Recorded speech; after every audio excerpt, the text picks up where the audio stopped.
one of the most, if not the most famous sculpture right now in the Czech Republic.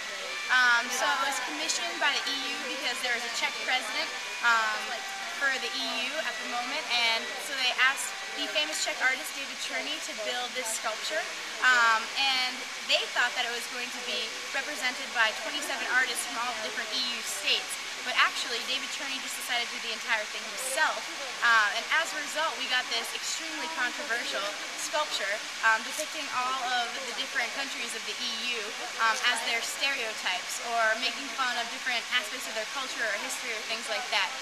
So we will go look at a couple of the more interesting ones and see what it's all about. So here's the entire sculpture. We can't get it into one shot, but I'll try and pan all around for you.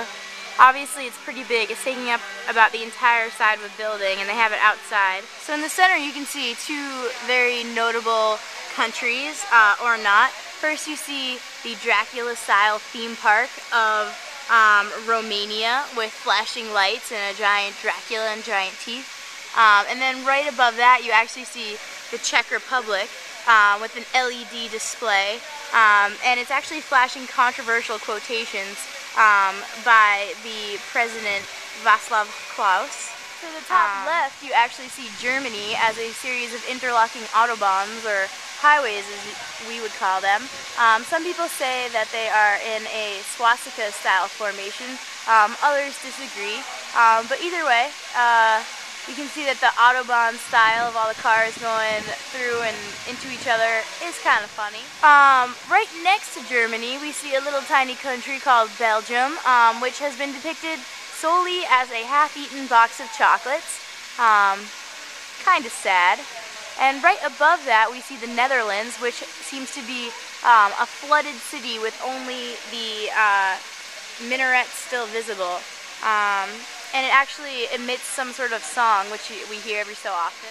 Representing one of my old countries up there is Poland, which you see as a pretty desolate land with 4 priests in the Iwo Jima style statue actually planting a rainbow or gay pride flag into Poland because of a lot of the gay rights problems and activism that they have had in Poland in recent years, in a very religious country historically. One that most people recognize instantly is up at the top right, and it's one of the largest, and it is Sweden, and it's actually just an IKEA box.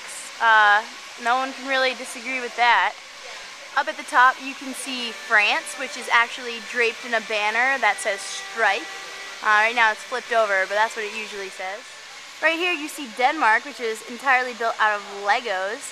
And if you look closely, you can actually see a face, which many think is Muhammad, which is actually sort of a chide at the controversial cartoon that came out of Denmark a few years ago. Hopefully you read the news and remember that. But the artist has denied any resemblance, so who knows? Ireland here is depicted as a brown bog with bagpipes protruding from Northern Ireland. It's been playing music on and off. One of my personal favorites is Italy, which is just a soccer field with men holding soccer balls.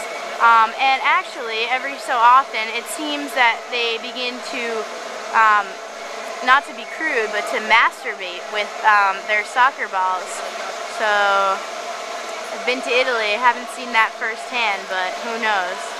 And last and apparently least, you'll notice in the top left corner there's actually no country where it looks like there should be one, and that is represented or not represented for Great Britain, which many EU countries believe doesn't take an active enough role in EU affairs and is not proud of its EU position. So we don't get any representation of it on the Entropa statue.